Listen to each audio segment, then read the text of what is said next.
Well, we like to refer to Ely as the middle of everywhere. It's just a great place to come and relax where life seems to move at a little bit slower of a pace than it does anywhere else. It's less a town but more a neighborhood. Everybody knows everybody. You can do business on a handshake. I don't think I've had to carry my driver's license anywhere to cash a check. People know you. That has a lot of value. The community views education in high regard. The school and education is really the rallying point for the community. And in our communities, we are not blessed with a YMCA, with a bunch of youth clubs and activities and those types of things. The school facilities are those facilities. We're sitting in a school that was originally constructed in 1909. Our White Pine Middle School was originally constructed in 1913. That school is older than all four sets of my grandparents, and it's got an amazing amount of character and spunk and spirit, but it is definitely on its last legs as far as a school facility goes. At White Pine Middle School, I'd say the biggest issue that we need to deal with right away is that of accessibility for some of our students with disabilities. You can see there's stairs like this with the metal gauge and concrete throughout the exterior of the White Pine Middle School.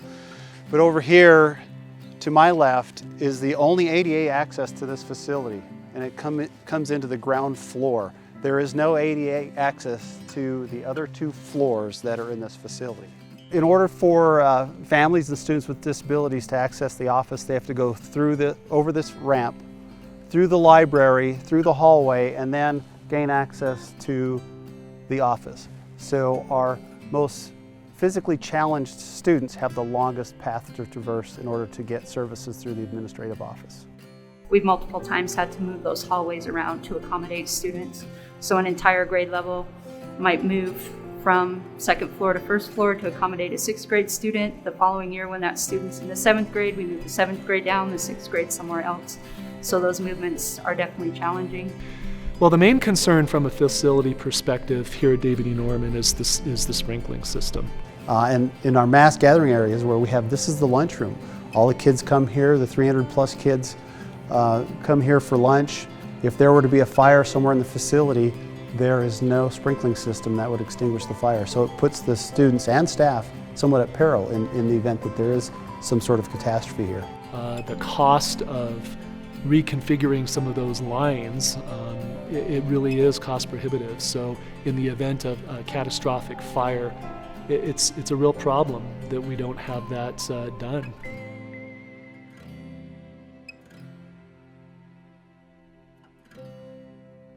So here at the White Pine Middle School, one of our biggest concerns is the single point of entry into the school. As you can see, as you come into this school, you're not met by staff of the school. You can just basically walk in and go anywhere you want. Some of the other concerns is White Pine Middle School is on a major highway. This is Highway 50, which is right outside here.